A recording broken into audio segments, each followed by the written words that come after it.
Hola, hola chicos y chicas, sean bienvenidos a una nueva clase de estructura de datos. En la clase de hoy finalizaremos lo que viene a ser la parte eh, de paralelismo, ¿ok? Y concurrencia.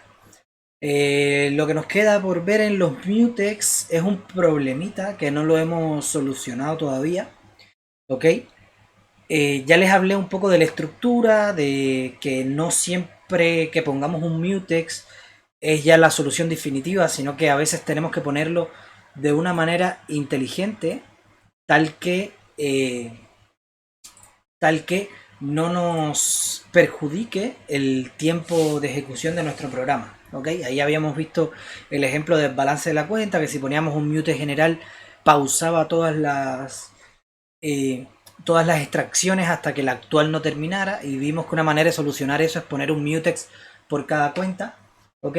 Y que la cuenta solamente, una cuenta solamente se pausara en caso de que esa cuenta ya estuviera haciendo una transacción.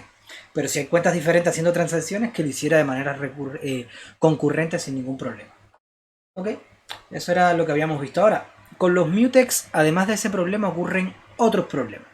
Por ejemplo, digamos que yo tengo un mutex y tengo una función donde yo adquiero el mutex, ¿ok?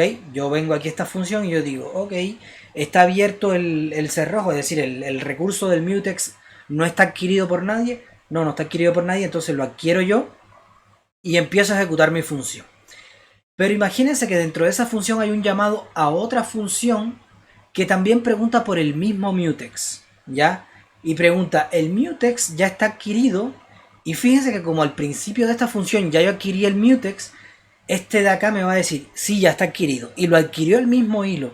Por lo tanto, eso puede llegar a ser un problema. Si yo tengo un candado, un lock para el mismo mutex en dos funciones donde una de ellas llama a la otra.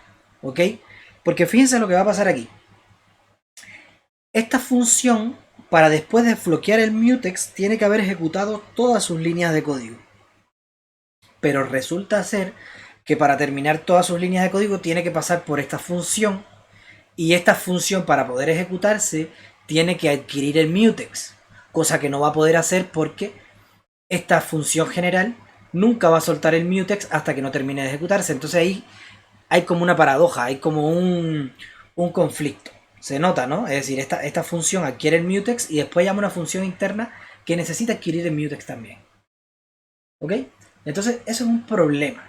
Cuando nosotros vamos a hacer este tipo de cosas, a ver, muchas veces yo tengo un mutex afuera y listo, aquí adentro no tengo nada, no tengo ningún problema interno, por lo tanto no le pongo ningún mutex, pero hay otras veces que sí necesito hacer algo como lo que ven aquí en pantalla. Entonces, en los casos que necesiten hacer algo como lo que ven en pantalla, necesitan declarar un mutex especial, ¿ok?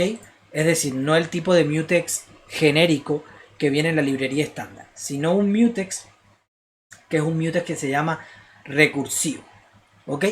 Y un mutex recursivo lo que hace es que cuando ustedes adquieren el mutex, el hilo aumenta un contador de adquisición, ¿ok?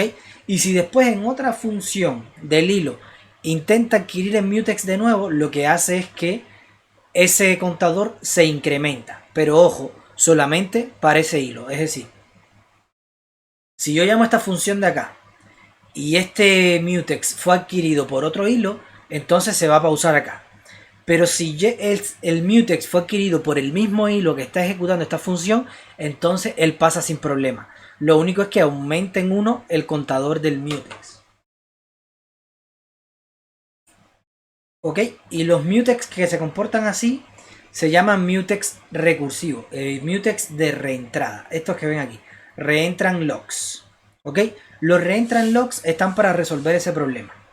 De que cuando un hilo toma un mutex y después llama a una función que tiene que tomar el mismo mutex, el mutex dice, ok, tengo que tomar este mutex. Y le dicen, oye, pero el mutex está tomado. Ok, pero ¿está tomado por el mismo hilo que llamó a esta función? Sí. Ah, ya, entonces paso sin problema.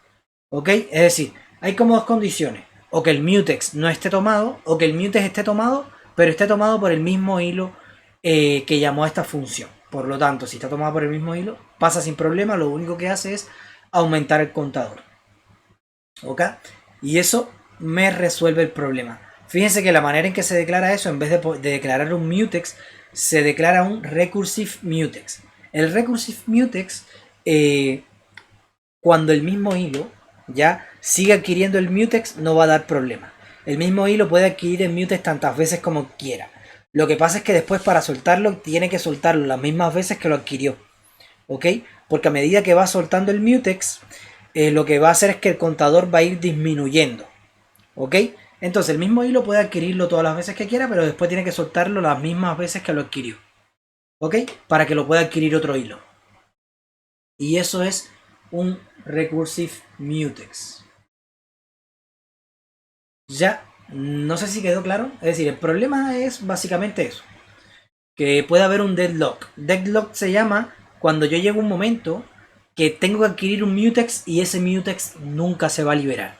¿Ya? Y este caso que les puse aquí es un deadlock. Porque si un hilo adquiere este mutex y después llama a esta misma función, fíjense que se va a quedar aquí esperando a que el mutex se libere. Pero resulta ser que para que ese mutex se libere, tiene que llegar aquí al final. Y no puede llegar al final si no retorna esa función. Entonces, ahí hay un deadlock. Necesita liberar el mutex, pero nunca se va a liberar.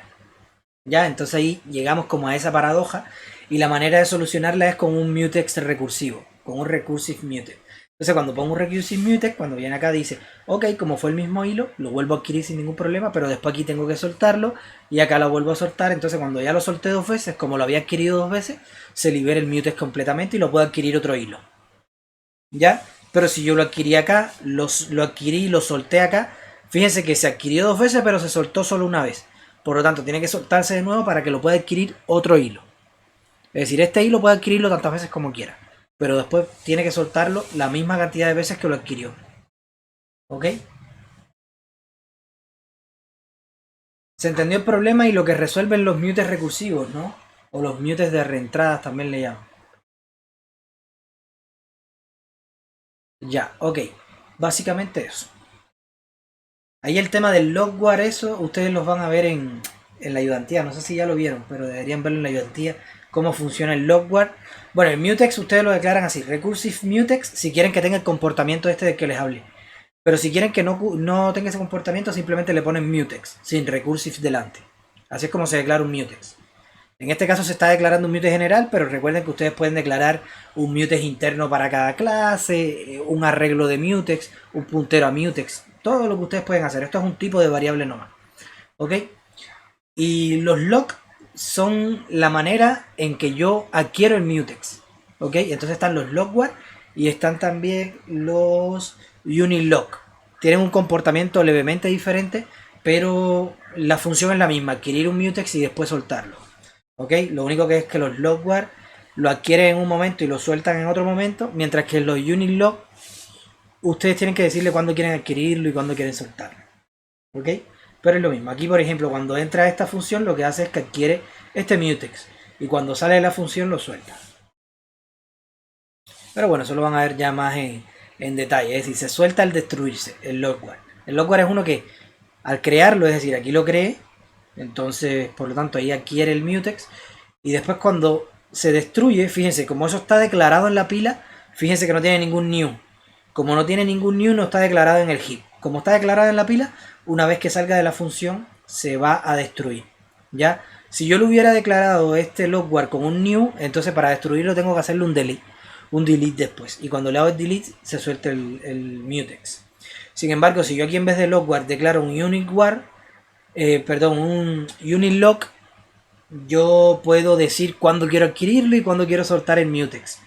¿Ya? El más utilizado es este, pero igual quizás a veces ustedes quieren crear un mutex, crear un candado y no adquirir el mutex recién, sino que quieren esperar a que pase determinada condición y cuando pase quieren adquirir el mutex y después cuando pase otra condición quieren soltarlo.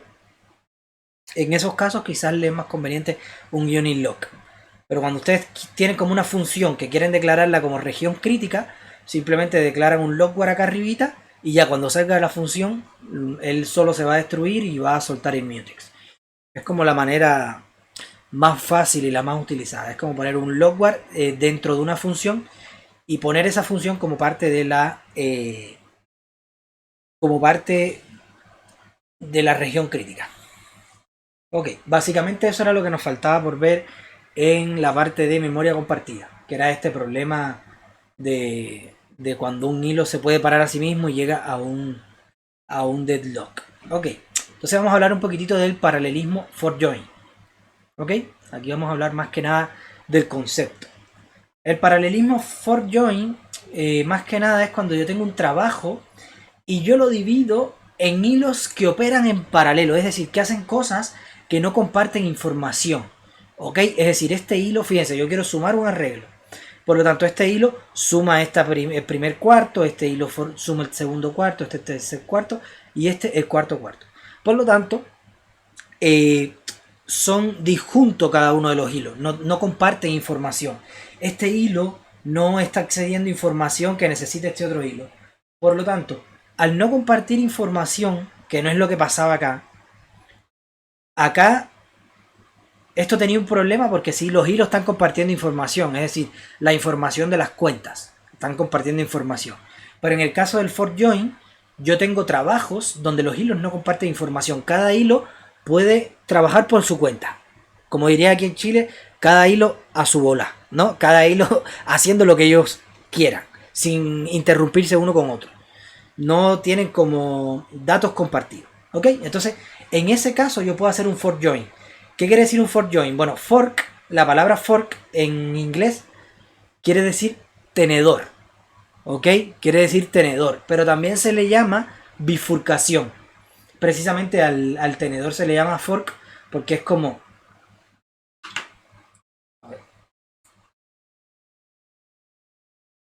Al tenedor se le llama fork. Un segundito. Porque si ustedes ven un tenedor... ¿Qué pasa? No tengo la...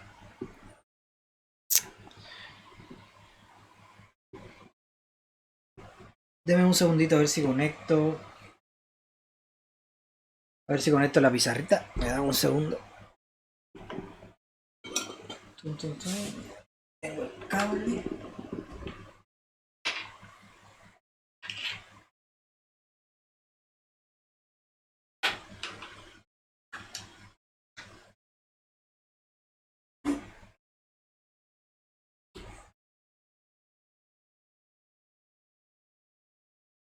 Ya. Fork. Un tenedor es algo como esto, ¿no? Si lo ven, bueno, ahí un poco abstracto, pero algo como eso. Entonces se llama fork porque fíjense que viene un camino y hay bifurcaciones. ¿Ya? Y por eso es que fork en inglés es tanto tenedor como bifurcación. Cuando viene un camino y hace esto, ¿no? Es decir, ahí pueden haber dos, pueden haber más de dos. Eso es una bifurcación. ¿Ya? No sé si ustedes se acuerdan los muñequitos estos de los monitos del correcamino. ¿Ya? El correcamino y el coyote. Que es de los Looney Tunes, que el coyote siempre quería perseguir al correcamino y... Bueno, hay un capítulo, que hay un cartelito así. Hay un cartelito así que dice Fork, ¿ok? Y entonces el coyote ve que hay como una bifurcación y dice, ok, ahí dice Fork porque hay una bifurcación. Y toma por un camino y de pronto en el medio del camino hay un tenedor gigante así, ¡pum! Y se pega con el tenedor. ¿Ya? Muy probablemente para nosotros los hispanohablantes esta broma no la entendíamos bien, ¿ya? Nosotros de pronto veíamos tenedor en el cartel y de pronto, ¡pum!, chocaba con un tenedor. Y nosotros, una broma muy obvia esa, ¿no? Pero no, lo que había por detrás era como un doble sentido, ¿ok? Era como que venía, el coyote veía que decía fork, bifurcación, y en realidad era que había un tenedor gigante con el que chocó, ¿ok? Solo es un comentario. Entonces, el fork join, más que nada, es eso. Es porque viene mi código brrr, y viene de manera secuencial ejecutándose y llega un momento, llega un punto donde yo hago una bifurcación de hilos. Yo pongo un hilo a hacer una tarea, otro hilo a hacer otra tarea, otro hilo a hacer otra tarea y otro hilo a hacer otra tarea. Entonces, esos hilos ahora empiezan a trabajar de manera paralela. ¿Ya? Es decir, cada uno con sus datos sin compartir nada, ni memoria, ni nada, cada uno de manera paralela. Y entonces lo que sucede después es que en algún momento, cuando terminan de trabajar paralelo, ellos se juntan y después mi programa sigue de manera secuencial. ¿Ok? Es decir, viene secuencial, fork, se bifurca, hace algo paralelo y después se junta. Entonces este sería como la parte fork y esta sería la parte join, de juntar. ¿Ya? Eso es lo que quiere decir la estrategia fork join. Es como un algoritmo que viene secuencial, se bifurca y después se junta y sigue de manera secuencial. ¿Ya? Eso es como un fork join. Entonces, ¿en qué caso yo necesito un fork join? Bueno, cuando el fork join se utiliza cuando yo tengo este tipo de tareas. Este tipo de tareas que pueden ser divididas. ¿Ok? Entonces, fíjense que si yo hago la suma de un arreglo, el orden es orden n. Porque yo voy a tener que ir por cada uno de los elementos sumándolo. Por lo tanto, si yo tengo un algoritmo secuencial, es orden n. Ahora, sin embargo, si yo hago un for join con 4 hilos, ¿qué es lo que va a pasar?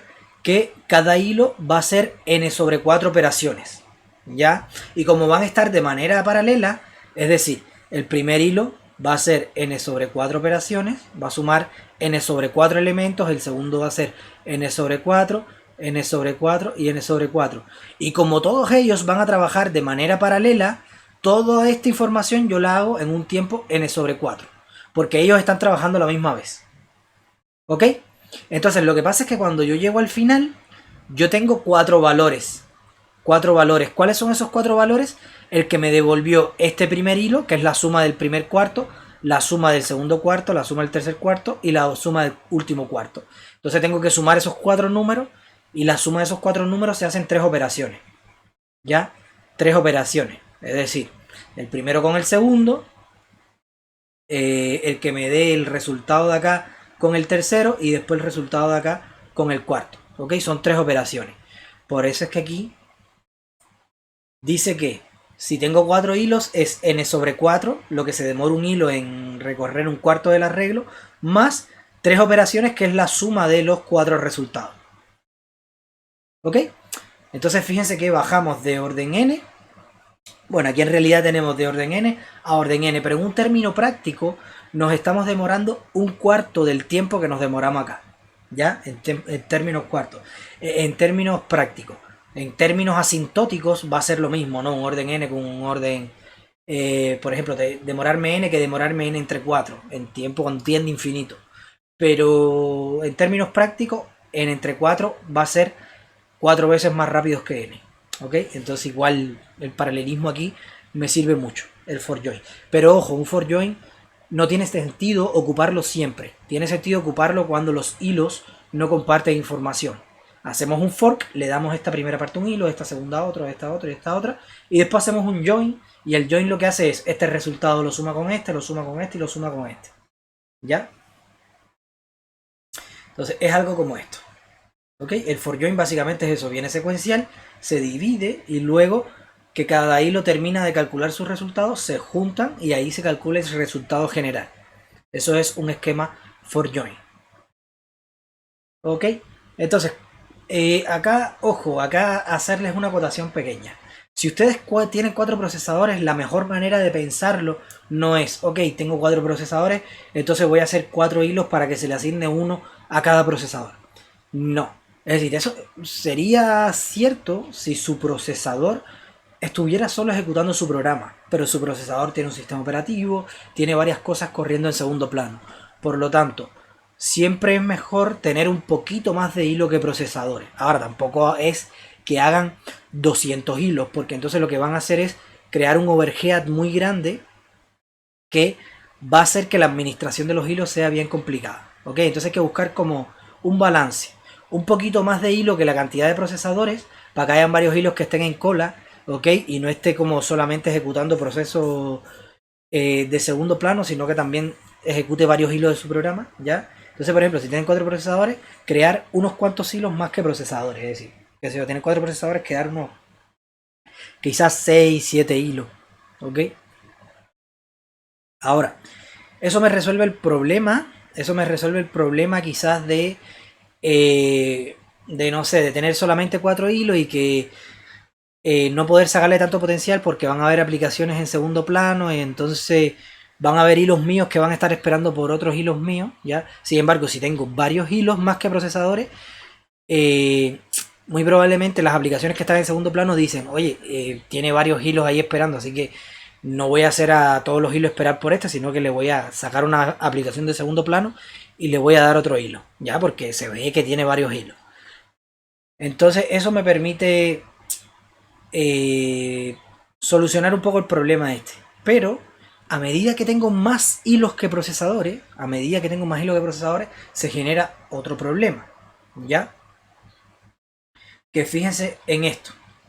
Acá yo tengo un orden n sobre 4, ¿cierto? Un orden n sobre 4 porque es en cuanto se divide esto. Entonces, esto es porque tengo 4 hilos. 1, 2, 3, 4. Si yo tuviera 10 hilos sería n sobre 10.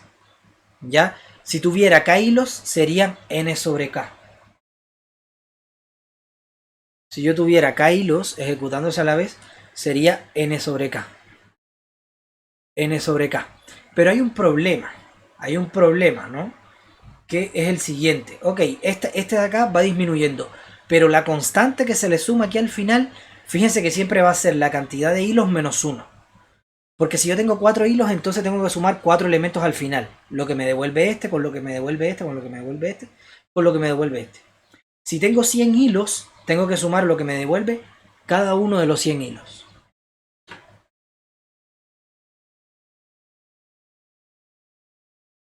¿Ok? Por lo tanto, voy a tener que sumar aquí 99 elementos. Voy a tener que hacer 99 operaciones. Es decir, el valor de esto... Déjenme borrar acá. Ok, el valor de esto va a ser la cantidad de elementos entre la cantidad de hilos más la cantidad de hilos menos 1. ¿Ya? Entonces, fíjense que si la cantidad de hilos es igual a la cantidad de elementos, ¿ya? Si la cantidad de hilos es igual a la cantidad de elementos, bueno, este de acá se me hace 1. Pero esta otra de acá se me hace n-1. Entonces se van los 1 y me queda orden n. Ya no me queda n dividido por nada, sino que esta constante de acá se va a llevar todo el peso. Entonces yo tengo que buscar un equilibrio de no hacer la cantidad de hilos tan grande, porque entonces voy a tener igual orden n, que no es lo que yo quiero. ¿Ya? Yo quiero evitar tener un orden n, yo quiero tener un n entre 4 o un n entre 10, ¿ya? Y después quizás sumarle 9 acá. Pero no quiero tener un n entre 1.000.000 de hilos. Primero, tener 1.000.000 de hilos corriendo es bien costoso. Más 999.999 elementos que voy a tener que sumar al final. Cosa que no tiene sentido porque si tengo 1.000.000 de hilos en un arreglo de 1.000.000 de elementos, fíjense que aquí lo único que voy a estar haciendo es asignándole un elemento a cada hilo. Es decir, cada hilo no va a estar procesando nada, sino que me va a retornar el mismo elemento que yo le voy a pasar.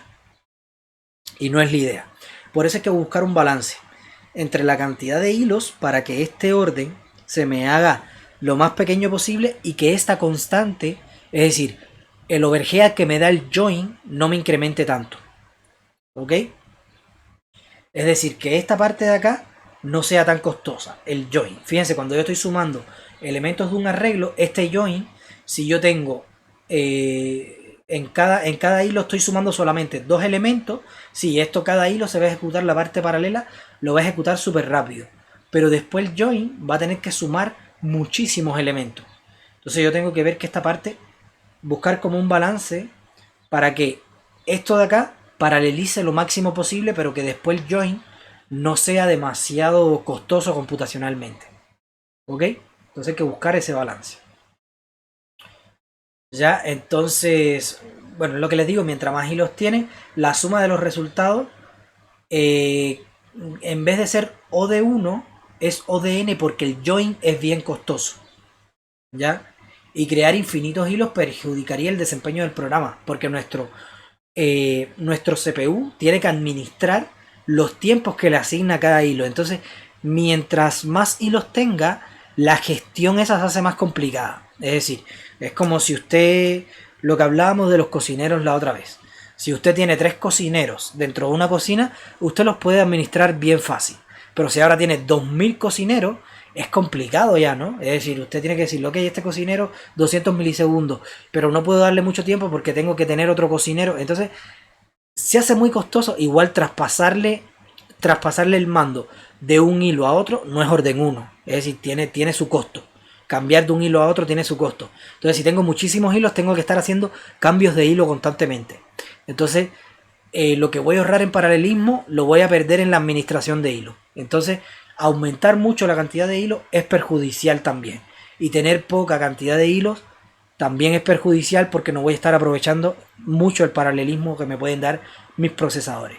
Entonces hay que buscar ahí un balance, un poquitito más de la cantidad de procesadores que tengo sin irme a ningún extremo. ¿Ok? Yo diría que siempre debe estar entre la cantidad de procesadores y menos del doble de la cantidad de procesadores. Es decir, si ustedes tienen 4 procesadores, nunca ejecutar más de 8 hilos. Ni 8 de hacer posible. ¿Ya? Es decir, ahí como 7, 6. Si tienen 32 núcleos, bueno, quizás sería bueno ejecutar unos 45 hilos, una cosa así, ¿ya? Es decir, una cantidad de hilos un poquito mayor de la cantidad de núcleos que tenga, pero que no llegue a ser el doble nunca, ¿ya? Para que no tengan este overhead. Igual también depende de la cantidad de datos que ustedes tengan. Si ustedes tienen que hacer un arreglo de 64 elementos, no tiene sentido que ustedes ejecuten 45 hilos. ¿Ya? Y esto igual es una cosa que se hace mucho en programación. Según los datos que tengo, es el nivel de paralelismo que yo le doy. Es decir, yo digo, el len de mi arreglo, ¿cuánto es? 200. Ok, entonces creo 3 hilos. El len de mi arreglo, ¿cuánto es? 20 millones. Ah, ya, entonces voy a crear 32 hilos. ¿Ok? Entonces, casi siempre la cantidad de hilos que yo ejecuto va directamente ligada a la cantidad de datos que tengo. Esto también es bien importante. Ya. Hasta acá. Algo que no se entienda.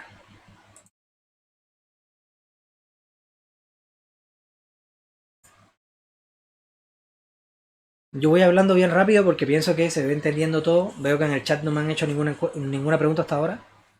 Ok, me dice Nelson que todo bien. Jeremy también todo bien. Los demás que se abstienen o ya desistieron de los hilos.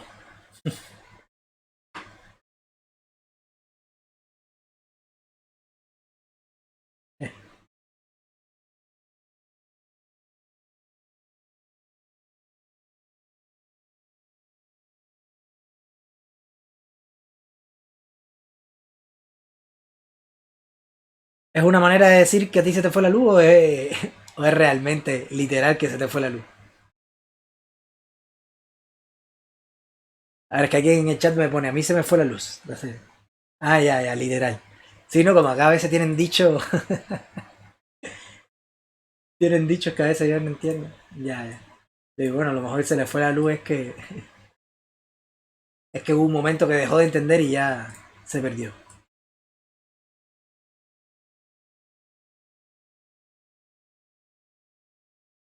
Sí, Pablo, todos estamos contigo, de corazón. Ya, ya, Pablo, sí, no te preocupes. Ya, igual, Pablo, después si ves la grabación y no entiendes algo, me puedes escribir al correo o en los comentarios del video, como ustedes quieran, como se sientan más cómodos haciéndolo. Ya, en caso de que después vea la grabación. Ya, pero bueno, si lo entienden hasta acá, esto, a ver, acá estamos hablando como la teoría, pero yo estas cosas las veo reentretenidas cuando uno tiene un problema y lo quiere hacer paralelo. Es bien entretenido pensar así, porque si ustedes se fijan, no hay una bala de plata para todo. ¿Entiendes? Es según el problema que yo tengo que pensar, a ver, qué arquitectura me conviene más, dónde coloco el mutex y dado ese mutex, qué parte me conviene tener paralela y qué parte no, dónde yo puedo hacer un fork con los hilos, cuántos hilos hago, después dónde los junto y si están paralelos y si están comunicando, dónde creo un mutex. Esa parte es reentretenida. Yo me acuerdo que hubo uno de los proyectos durante la carrera con los que más sufrí y con los que más aprendí también, porque con lo que más uno sufre, ya sea ramo y proyectos, con los que más sufre y con los que más aprende también, ¿no? Los que más sufren son los que más te enseñan también. Era hacer como un sistema distribuido. No sé si han dado alguna carrera, alguna asignatura que es sistema distribuido. Es como esto mismo de paralelismo, ¿ya? Pero aquí estamos hablando de un solo computador. Los sistemas distribuidos lo que hacen es, además de distribuir en el computador, que también lo hacen, envían tareas a otros computadores. ¿Ya? Entonces muchas veces yo tengo un computador que es como el máster y es el que entrega tareas a los demás computadores. ¿Ok? Entonces es como un paralelismo incluso más paralelo. Porque yo tengo un programa súper pesado y entonces le doy a cada computador. Está pasando el tren, no sé si lo escucha. Por aquí sentí el medio... Pero bueno, el tema es que... A ver, yo tengo un programa súper pesado, ¿no? Entonces tengo varios computadores conectados por red y el programa que está ejecutándose ¿cómo se llama? En un computador, lo que hace es que le envía tareas a determinados computadores, ya sea por socket o como ustedes quieran. Se comunica con el otro computador y le dicen, mira, tienes que procesarme estos datos. Después se comunica con otro y le dice, tú procesame esto. Entonces todos los computadores están procesando a la vez datos. Y entonces a la vez cuando un computador procesa los datos que les corresponde, también lo tiene que hacer de manera paralela con sus núcleos. Y ese proyecto fue súper interesante porque había que buscar la manera de hacer que cada nodo tuviera lo máximo posible de cómputo sin que igual hacíamos como memoria compartida, es decir, habían datos, bases de datos generales que todos los nodos accedían a ellas. Por lo tanto, si un nodo hacía un cambio a una base de datos, teníamos que activar un mutex, porque si venía otro computador y trataba de también cambiar, qué sé yo, la misma columna o algo así, entonces podía crear inconsistencia en los datos, ¿ya? Porque de pronto tú lees algo que está en un estado anterior al que en realidad debería estar, ¿ok? Entonces, por estos problemas que hemos visto, entonces a veces era como, ok, vamos a crear un mutex, qué sé yo, por cada columna, o creamos un mutex para esta columna, un mutex para esta tabla de la base de datos, y se pueden hacer cositas súper interesantes con esto, o un mutex para cada computador, y que el computador que sea como el general, es decir, el que está distribuyendo las tareas, que sea el que maneje los mutex, y que quizás cuando te envíe los datos, no sé, de alguna manera te diga que crees un mutex o te envíe un boolean que diga si tu mutex está adquirido o no. No sé, se pueden hacer un millón de cosas que son reinteresantes. ¿Entiendes? Entonces, esto es un campo, todo esto del paralelismo, que estamos solamente mirando por una ventanita lo que hay. Pero en realidad es súper útil, súper utilizado y es no tan sencillo. Aunque ustedes entiendan todo lo que yo le estoy diciendo acá, yo creo que la parte difícil es la parte estructural.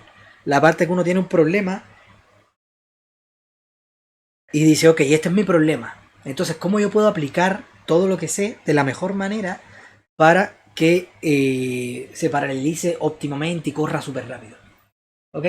Entonces eso es lo difícil, es como la arquitectura de mi programa.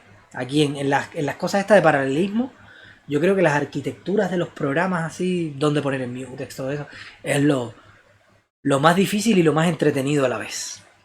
¿Ok? Igual ahí depende mucho de la creatividad, no hay como una bala de plata. Igual sí, igual hay patrones de diseño, pero las cosas más avanzadas que ustedes pueden ver no están en libros de lectura ni nada de eso. Es decir, las cosas más avanzadas que a veces ustedes, qué sé yo, ven un workshop y hay alguien de Google que dice, ok, creamos un sistema con paralelismo y te empiezan a contar el sistema y el sistema no hizo ningún patrón de diseño, sino que ellos se dieron cuenta de que para su sistema quizás la mejor manera era determinada estructura y son como estructuras súper creativas. ¿Entiendes? Tiene que ser gente que se le alumbra la luz así y ustedes dicen, ¡ay! ¿Cómo se dio cuenta de que eso era súper óptimo? ¿Entiendes? Por ejemplo, yo me acuerdo una vez en... No se los voy a decir, capaz que se lo pueda poner en la prueba. No, a ver, en una de las pruebas que a mí me hicieron de paralelismo en la universidad, que todavía me acuerdo, era como una cola, era como una cola que uno eh, cuando extraía, tenías que extraer como una caché, tenías que extraer tu nodo, el anterior y el siguiente. No era una cola, era como una lista con nexo. Tenías que extraer un nexo, un nodo, el anterior y el siguiente. Y entonces podías hacer cambios y eso. Y el tema es que, nada, cuando uno hace operaciones con esa lista, ¿no? Lo que hicimos casi todos, incluyéndome a mí, es que cuando adquiríamos algo en la lista poníamos un mutex, ¿ya? Y tapábamos la lista entera. Es decir, pero si ustedes se fijan, si tenían la lista enlazada, cuando ustedes adquieren un nodo, tiene que tener solamente un mutex para ese nodo, el izquierdo y el derecho. Pero los demás hilos pueden adquirir nodos de esa lista si no son vecinos del actual. Entonces, tenías que, por ejemplo, si tú adquirías un nodo, ya, tenías que hacer un mutex que tapara a ese nodo y a sus dos vecinos. ¿Ok? Y si después algún hilo adquiría otro nodo, tú tenías que preguntar, oye, ¿alguno de los nodos está tapado por algún mutex? Y si no, bueno, adquirías un mutex para ese nodo y sus dos vecinos. Y esa era la manera más óptima. Y esa manera yo nunca la vi. Yo puse un nodo para toda la lista. Y fue lo que hicimos casi todo.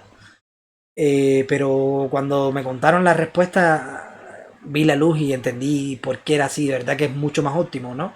Porque si yo tengo una lista de 2 millones de elementos, estoy poniendo un mutex que tapa a los 2 millones... ¡Ay! Tumbé algo acá.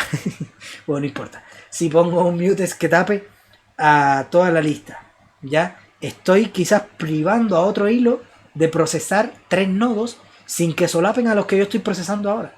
Y entonces estoy ahí cortando un poco el paralelismo. ¿Se entiende? Entonces ese tipo de cosas es... las veo súper interesante, así como darse cuenta de eso. Es como cuando uno lo ve y dice, oh, verdad.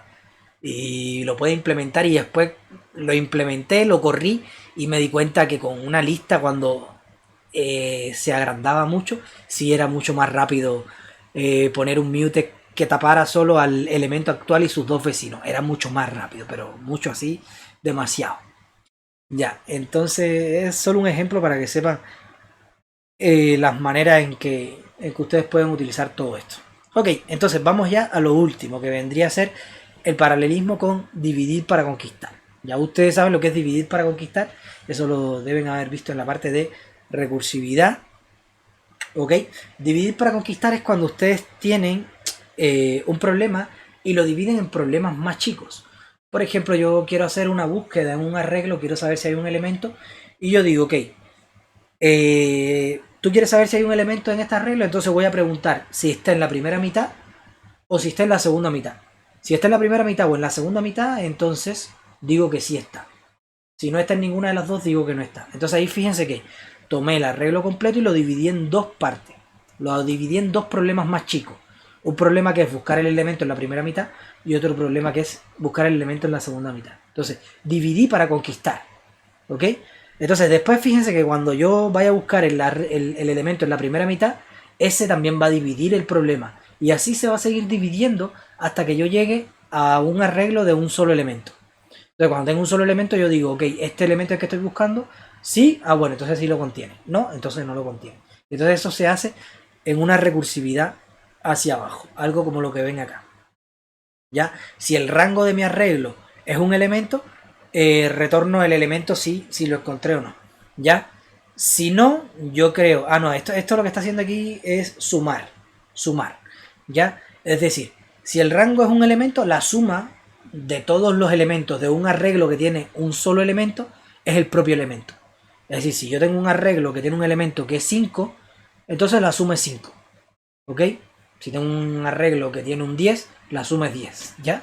Entonces, si el rango es un solo elemento, retorno ese elemento. Esa es la suma.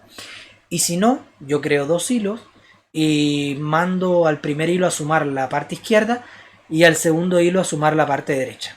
¿Ya? Y esto de manera recursiva, es decir, llamando al mismo, a la misma función.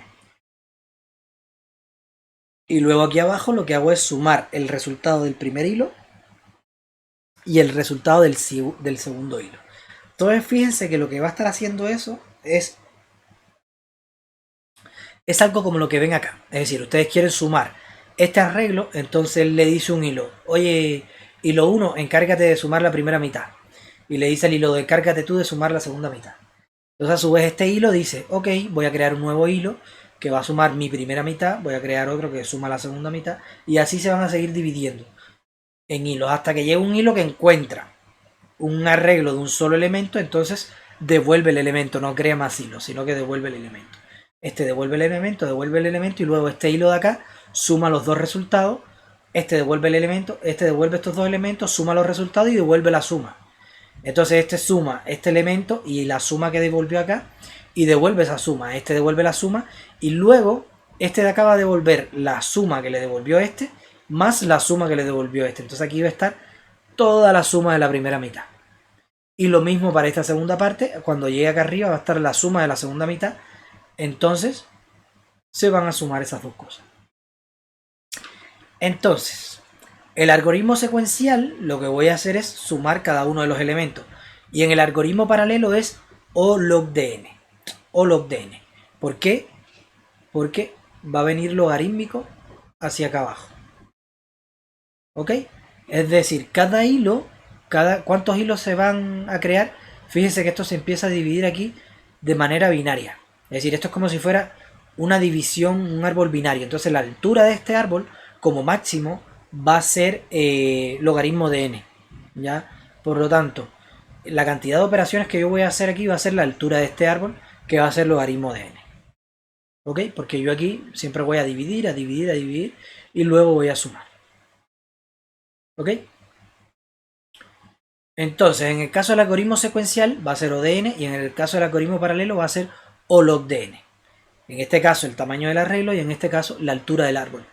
Fíjense que estos dos hilos se están corriendo de manera paralela.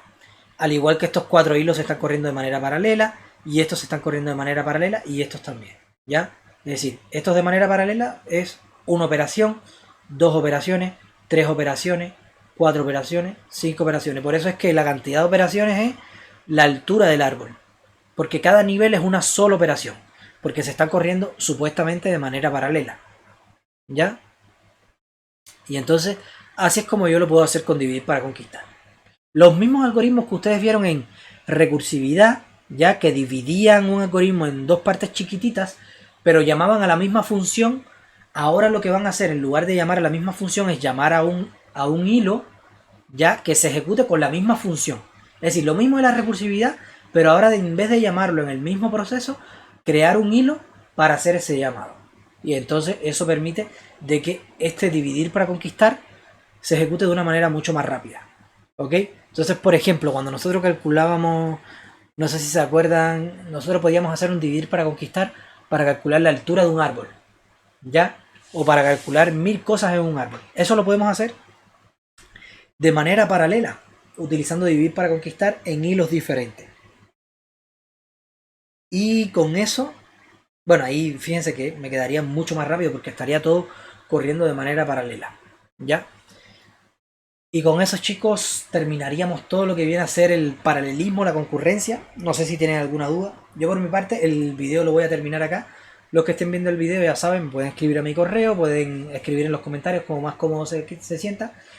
Y nada, nos vemos en una próxima clase. Chao, chao.